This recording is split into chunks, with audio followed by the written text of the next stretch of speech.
I obviously make a lot of connections with people online, but I feel like I know you. No, same. Every time I see y'all pop up on my TikTok, I'm like, yes, like I freaking love it. I totally agree. Yeah, well, I'm sorry that you're subject to our content and it's rather cringy. But no, it's dude. Honestly, it'll give me ideas because half the time, like, I have no freaking clue what to do on TikTok. No, dude, and you know what? We have to talk about that eventually because I'm coming through a discovery right now. I think I'm like done with TikTok, believe it or not. Dude, I feel you like heavily. That's been my biggest struggle for Jesus, like the past like year and a half since it's been like imperative to making music. I'm just like, I don't know what to do on there that doesn't feel cringy or doesn't feel inauthentic or doesn't, you know what I mean? Like that checks all those boxes. But yeah, we definitely have to get into that because I am curious from like your point of view too. All right, no, actually, you know what? Let's just do it. I have a question. Did you see Chelsea Cutler's Instagram post?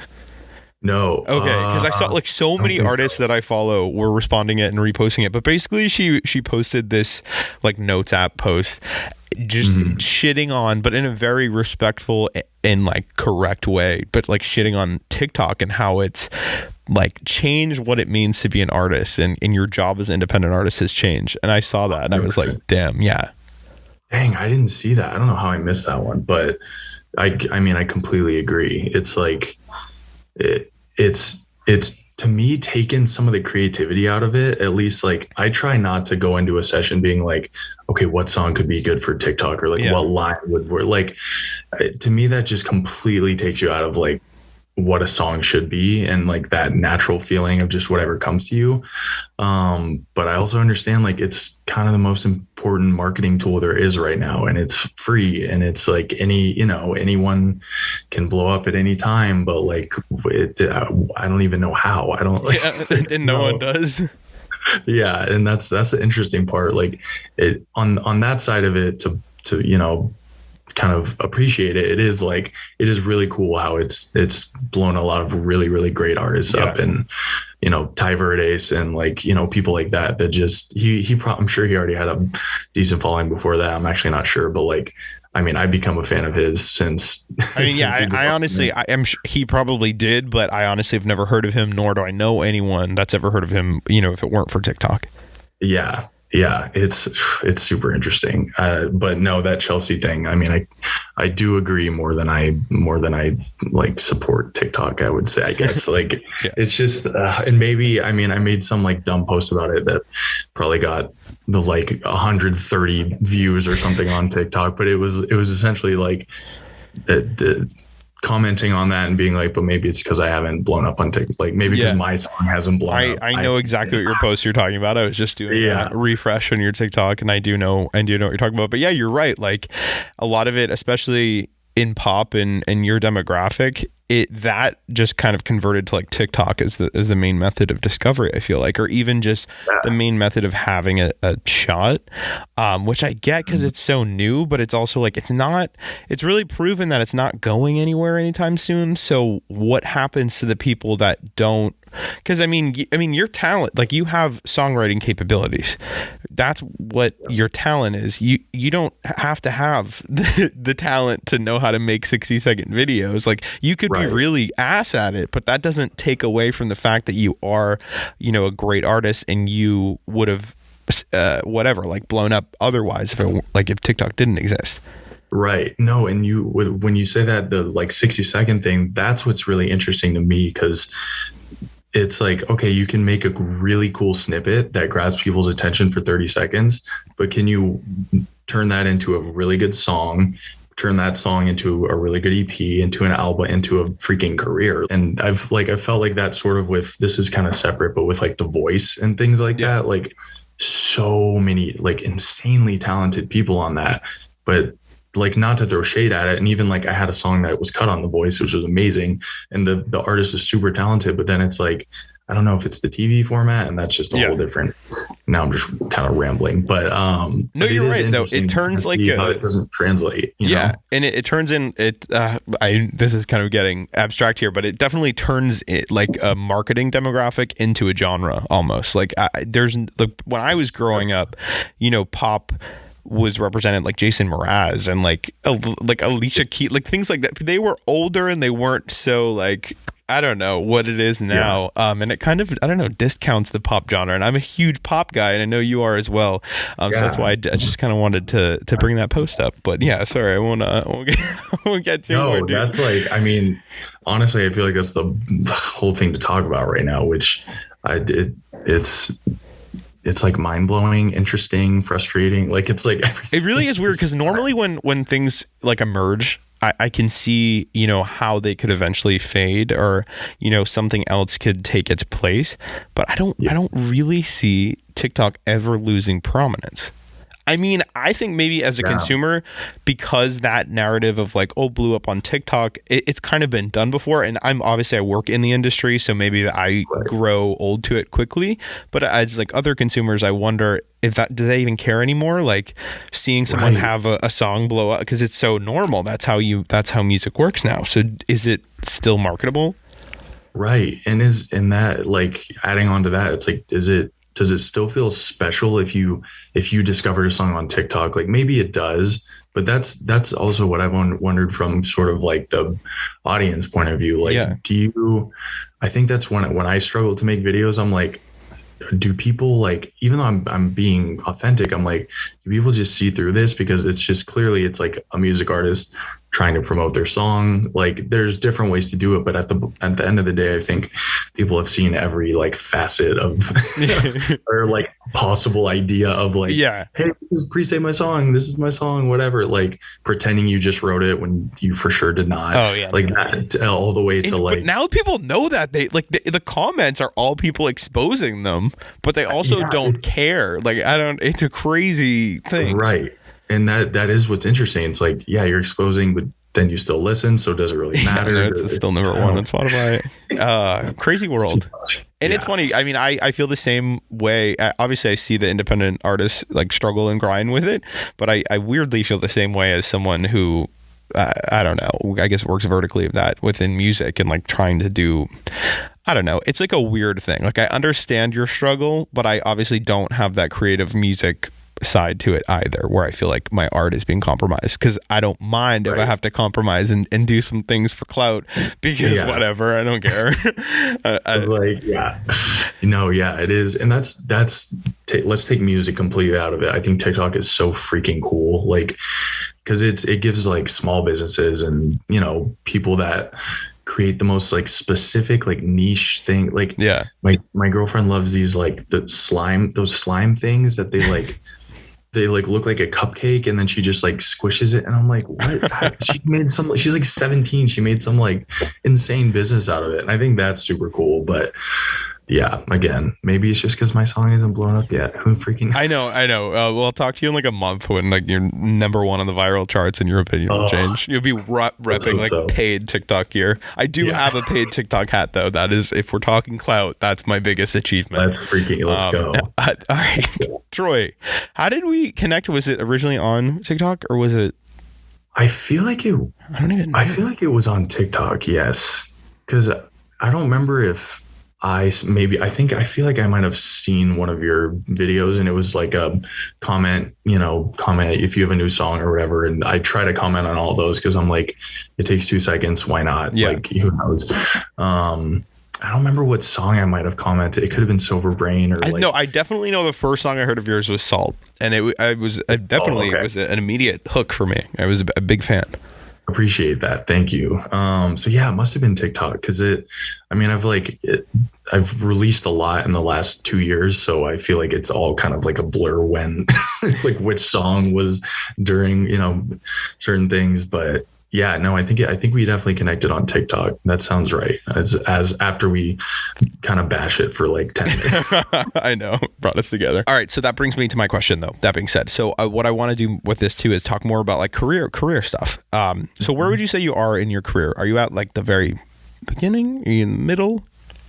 That's a really good question. That's something I've actually been thinking about more and more, like, because the interesting thing to me about being an independent artist is that it sort of always feels like you're in the beginning, because you're still doing everything yourself. And like, while that I've always loved that. And still actually still sort of am like, if the right opportunity came to me with a label, then I would for sure consider it. That'd be stupid not to. But to me, like, I love, I don't know if controlling is the right word, but I love having a say in every single part of the creative process. Like, down to the visuals. Like, I make most of my own cover art and promo videos and stuff like that, which on one hand is awesome because I get to choose it, and on the other hand, I'm like completely burnt out. Like, at the same time, it's like kind of a you know, double-edged sword, I guess. But all that to say, I'd probably say I'm in the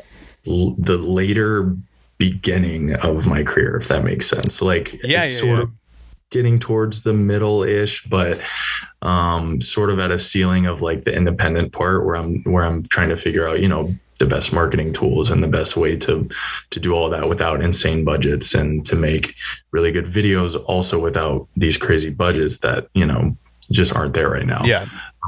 But you know, a lot of really, really great things happened this past year with like a Twitch partnership, and been streaming, you know, my music on there and kind of creating on that and building a you know, fan base following through that, which has been a totally different experience that I never really expected to join Twitch, truthfully. And then you know, it was a great deal that I was like, yeah, I'm for sure going to do that. And so that's been cool, just a different way to think about it, and actually writing songs on live, having people in real time react to like, oh, that's a cool line, or like, oh, that melody's great, or just this, like, that's been super interesting to sort of, not like, it's not exactly shaping where things are going, but it's literally like live feedback. And so it's sort of interesting to think what people, you know, respond to and whatnot. With that, and then, you know, got a sync deal, got other things that pretty much all the other things that aren't label deals that I'm like, all right, now let's just push this like way further, and just kind of trying to get right over that hump of like, okay, you know, I have a lot of songs that stream pretty equally, like, and are slowly growing, but still don't have that one that's like, oh, that's that song. If anything, it would be Sad Song Save Me, but still not quite over that hump. So I'd say I'm like, I guess in the later stages of the beginning. No, I honestly, I think that is a wonderful way to phrase it, because I totally understand, and I also see what you mean, and I very much so think, you know, this year or whatever, it could be even closer, is kind of when you do take that next step. I'm wondering, what do you think you need to actually get as an independent artist? Like, what do you think you needed? What resources to like break that next step? Do you think it is a label deal, more money? Right, that's a fantastic question, because that's what I've been thinking about more and more over the past year. Like, it's probably not just one thing, but there is one sector of like, to me, I'm very good at creating and making the things, and I'm good with people, but I'm not a good networker. And that's always been my kind of my downfall. And living in LA, it's like, you meet a lot of people and it's great, but I have trouble sometimes like disconnecting from a personal standpoint and just being like, all right, let's, you know, sort of like, if there's a fine line in music, which I'm sure, you know, is like, oh, we're friends, but like, it's also kind of for this, and like the people that you're networking are also networking with other people, and everyone's gonna hype up, you know, themselves more than they actually are, and have an ego, even if they tell you to be like, oh, reach out to me if you need anything, and then you do, they're gonna shit talk you. But, or not respond, or like, it's just it's weird. It's a super weird thing, and that's always been like my weaker point anyway. But so a goal of mine this year is just to like, you know, put myself out there more, network a little better from a business standpoint. And I still don't have a manager, which I would love one, but also like, I don't want to force it at the same time. Just like, I've talked to a few different artist friends of mine, and they're like, just don't force it just to have one, because then it usually becomes messier than it does helpful. That's a great point, and also a great piece of advice, I would say. Yeah, that was a few years. It was when I had a session with the band Valley, which I'm sure you know. They're freaking, they've been on the show before. They're the literal sweetest, like, Canadians, just people ever. I love them so much. Do you write a song with them or for them? Yes, it's not out yet. Hopefully it will be at some point. Okay. I'm not on it. I'm just a writer on it. But yeah, it's somewhere in their bank of, they have a lot of songs, but yeah, I probably can't speak much on it, but no, yes, there is a song that we've written. Hopefully it comes out. I have honestly no clue, but it's a freaking, I love that song. But it was Kara from Bali who she gave me that advice. Just, it was like super sweet. Cause I was kind of in the middle. I'd like talked to a few people and just didn't know really what the right decision was. And even what to base that decision off of. Cause to me, I'm like, having a manager is someone else to just do things and connect with those people and, hit up music outlets and just all that stuff that gets you more exposure.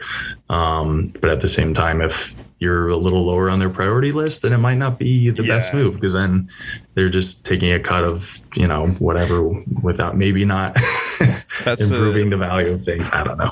Well, that's another thing. I feel like people don't understand the management decision from the artist standpoint. It's like you can either go with a friend who has no fucking clue what they're doing, but you can trust them, or you can go with someone who has experience, but you can't necessarily trust them, or somewhere in the middle. But it's like there's always some level of sacrifice no matter what you do.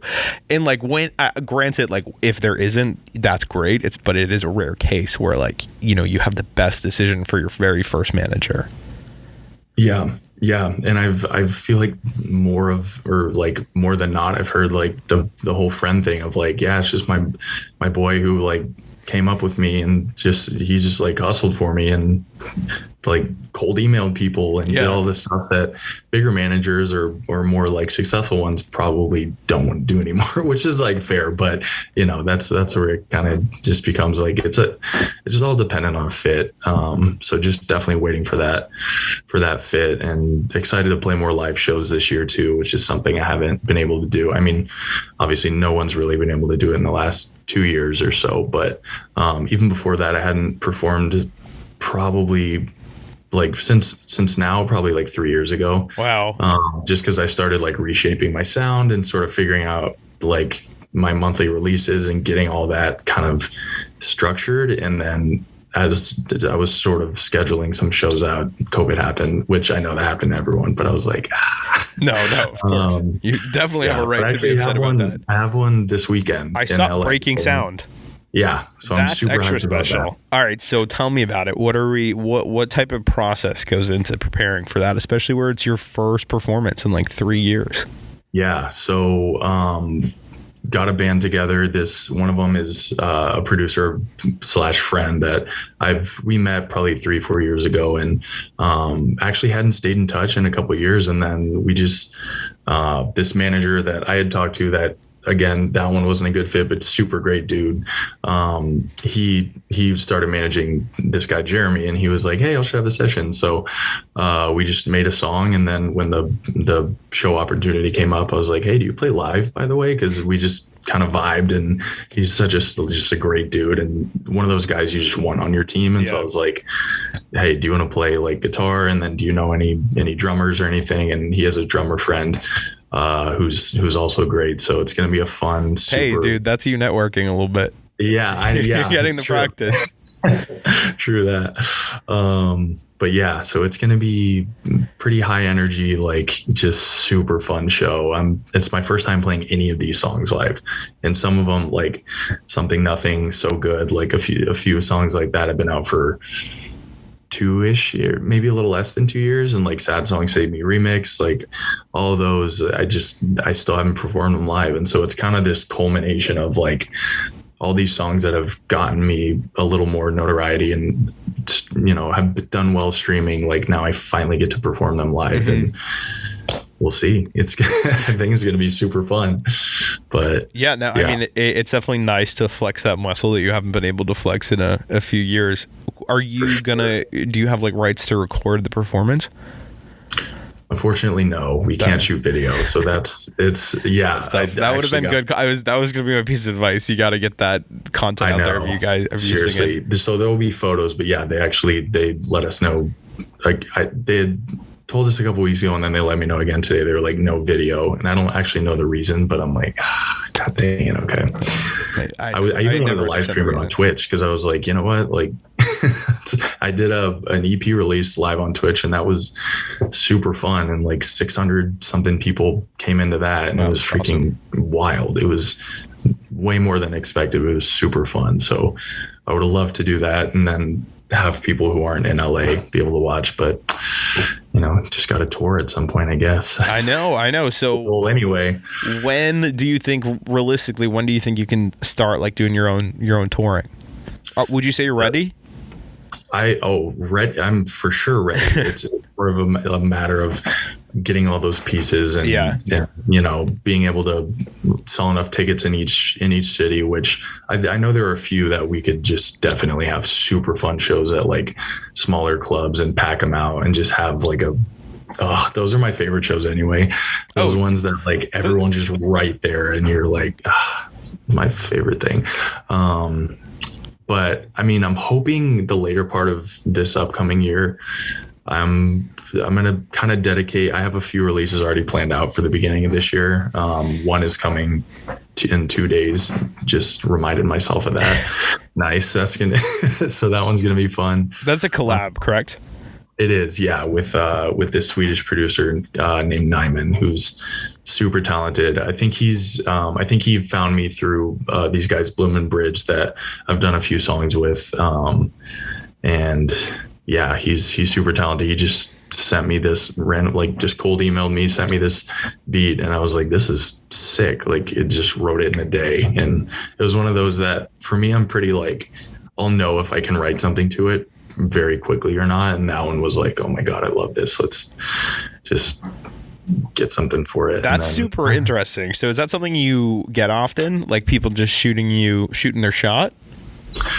Yeah, quite a bit in the emails. But I mean, that's how I met Bloom and Bridge, who I did questions with, and the Sad Songs remix, and we have a couple other ones coming with that too. And even it wasn't a collab, but they produced Sober Brain as well. Oh, cool. So that Sober Brain came from a beat that Bloom and Bridge sent me, and I was like, it was just super different for them, but exactly where I wanted to take my music. And I was like, yes, please let me have this so I can, and I wrote that one pretty quick as well. But yeah, there's quite a few people that do send. It's mostly like EDM artists that send looking for features and like writers, vocals, stuff like that for their stuff. But I mean, I'm open to pretty much anything. I'm like, if I like it, let's do it. I'm, again, another perk of being independent. It's like I can just be like, yeah, I want to do this, so let's do this. What do you have planned that's like the most out of brand thing? Like, do you have any tracks that you're kind of sitting on that you're like, it doesn't make sense, but I would for sure. What does it sound like? I'm very curious. I love when artists do weird, like they change it up randomly. Yeah. So this one is actually, I think I like tweeted about this the other day, which I barely tweet, but I was just so excited because this was probably last week. I was doing a Twitch stream. And so this is all like, I have it all recorded, me thinking of like hearing the chord to finishing, like writing it basically. But it's sort of it's like almost like a really long interlude. It's 3 minutes, it's like 3:30 or something. And the whole thing is just, it's almost Kanye-ish, not like, well, it's literally, I'm like trying to explain it because hearing me say Kanye for my music is like interesting. But just a very like, almost like a rambling freestyle, but not rap freestyle. Like it's melodic, but I just did one take and I did not add anything else. I didn't take anything out. And that pretty much never happens for me, like where the words actually make sense in one take. The melodies are cool, and it's just not a pop structured song. It's just kind of like a feeling, essentially. This sounds awesome. You're hyping it up greatly. I'll send it to you after this. So I'll email it. And I don't want to reveal the name yet because that's going to be the album name and the whole thing. It was kind of like we've written quite a few songs for what's going to be the album, which is hopefully going to be out this upcoming year. I don't want to like put a date on it yet because I want to make sure it's perfect as it can be. But when I came up with this one, I was like, oh, this is like the anchor to the whole album. It's like I'm already picturing it like kind of being in the middle and sort of being in transition of moods of like there's a certain feeling going up to it, and then you hit this point and it's sort of a turning point, and that's when the rest of it sort of unfolds. Do you have this feeling? Oh, sorry. I do. I just said sorry to myself. I'm used to like having other people with me. Do you feel this feeling often for songs, or is this like is this kind of a new feeling for you? Like maybe this is the one somehow, though it's different. Maybe like it's one of those that like, when at least I feel like this with certain albums. Do you ever have where your favorite song is like the random weird one on the album? Actually, often. So that's what this song will be on the album. Like it's not going to be a single. It's not going to be like hopefully it would be the hit. I would love for them all to be a hit, but it's definitely not like a,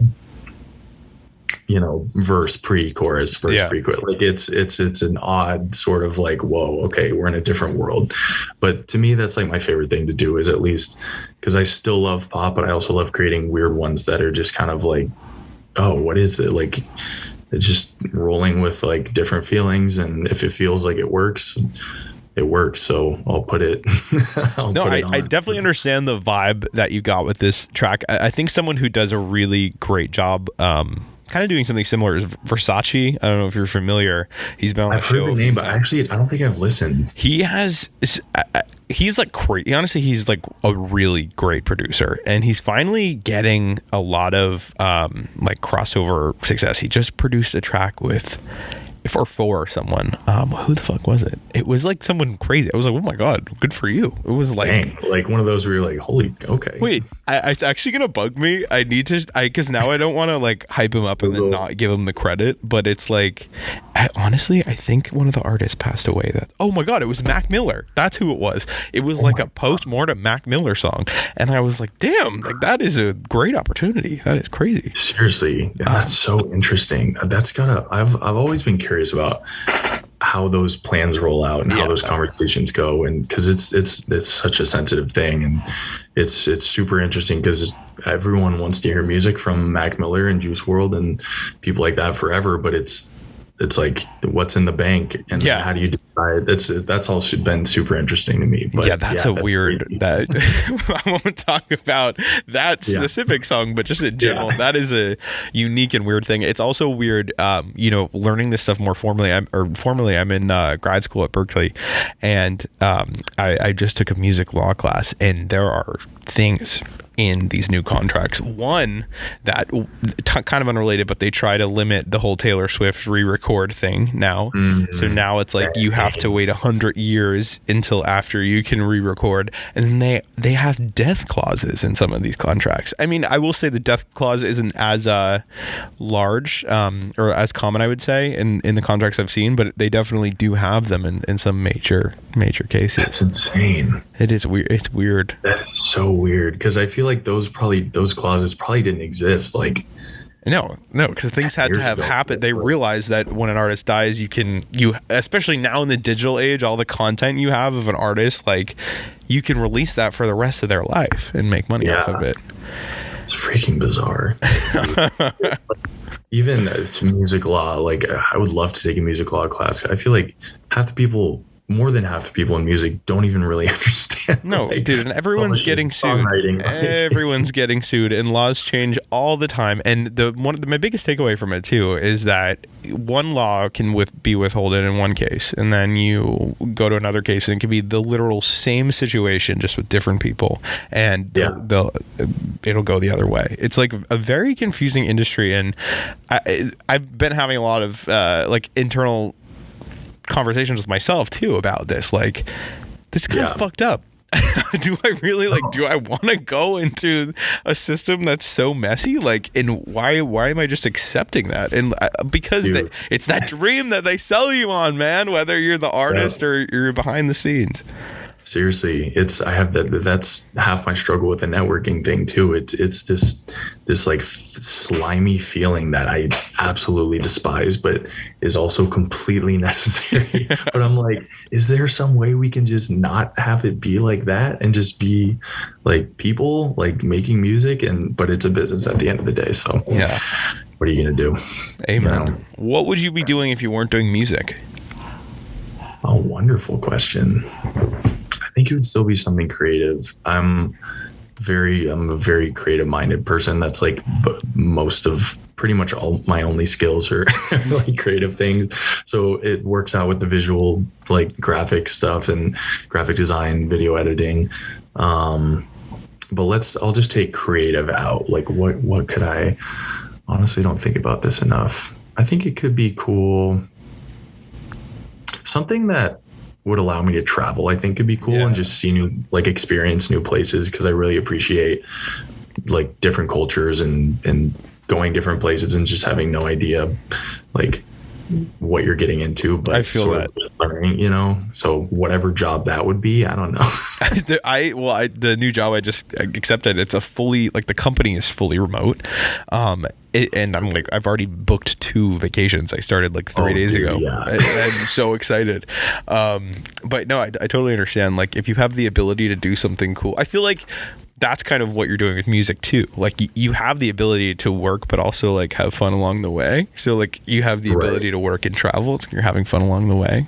Exactly. And like any excuse I can get to go somewhere else and get inspired by something, like I do mean it, but I'm also like, yeah, I could get inspired like in here in Hawaii or whatever. Yeah. No, but it's kind of just an excuse to like go somewhere else. But I used to think that, like, when artists would say that, I'd be like, oh yeah, that's bullshit. Like, why do you need to get a cabin in the woods to like be creative? Nope. I totally understand. I totally understand that. And it's funny that you say that specifically too, because that I have a few already for the album, but to like kind of bring everything together and finish it off, I really am trying to do like a writing camp in. Awesome. I would love to do like Montana or something, because I went there, visited a buddy for the Where'd you go in Montana? Bozeman. Okay, so here's a little fun tidbit about me. I lived in Montana for a few months. I lived not too far, like 45 minutes from Bozeman, but in Montana time, that's like 10. Like I lived in Big Sky, but yeah, of course. Montana is like beautiful, gorgeous. The best place I've ever been. Literally, like, it is, and it's places like that. Like, I'm a big mountains guy. Mm-hmm. Like, I like the city, and I like being around a lot of things that are happening and social things and stuff. But like, more and more as I get like every year I get older, I'm like, okay, I could definitely be somewhere else and then just come to LA when I need to. Yeah. Like, that is for sure where I'm headed. But yeah, it's something about just that, all that space and the mountains and the weather, and it's quiet, but it's like, it's so beautiful and vast, and just, I don't know, something about that really inspires writing for me. And God, I want to tell you the album title so bad, but I don't want to. I don't want to reveal anything yet. I respect it. But it would definitely make sense with when I send it to you. You'll be like, oh, that makes sense with this writing camp, all that kind of stuff. But yeah, no, I love writing other places. It's nice every once in a while, because even if I lived in like freaking Iowa or something, like if you're in one place too long, I feel like it's hard to stay inspired. Yeah, because if you're in the same kind of loop or cycle or routine, whatever it is. But yeah, so I do love to switch it up and go write different places. I feel that way in so many aspects of my life. 2022, what are some definitive goals for you? What should maybe potentially these listeners who are now going to follow you, what should they be on the lookout for? Yes, 2022. I will be releasing a single at least every 2 months. Nice. Hopefully every month, but I don't want to promise too early. But yeah, I'm going to be releasing after this single. It's going to start with singles from the album, and have that up until, fingers crossed, I'm just going to promise myself right now that it will be out before the end of 2022. I almost said next year, but it is now 2022. It's fucking crazy. Yeah, so an album this year, with singles leading up to it, a lot of cool visuals as well. Just kind of introducing a completely different world from it's definitely a step forward for my sound, and heading a lot more towards the indie pop world, a lot of organic sounds, just really driving feelings. I wanted to, essentially, I can tell you this about what I want the album to feel like is like the perfect road trip album. Nice. With like bangers that you could also kind of maybe hear in a club, but like it would be a little weird, but like, dang, okay, this kind of works. Or just going out, like that kind of thing. But yeah, definitely it's going to be like to me, driving and listening to music is the best thing in the world. And so I was like, well, I just want to make something like a full body of work that feels perfect for that. That's amazing. I mean, that's when I listen to, like, you know, the music, really. That's when I really listen to music. I don't mean to backtrack, but I knew that I wanted to ask you this question. You're unique because you've got a bunch of songs. Yes. And a lot of times I'll talk to these artists, they don't have that many songs. Right. You've got a bunch of songs. I'm wondering, and as you're saying now, like, you're kind of recreating your sound a little bit, and your sound grows. Like, do you ever wish that you could erase some of your old songs? Like, do you ever grow old? Yeah, you do. Okay. Like, yes and no, because there was like an EP. Like, I used to, essentially, long story short, how I really got into music was like, me and my friends I started writing just in my notes in high school. Like, I Childish Gambino is like one of my all-time favorite artists. Just Donald Glover creators, just period. He's like the peak of what I would love to be career-wise.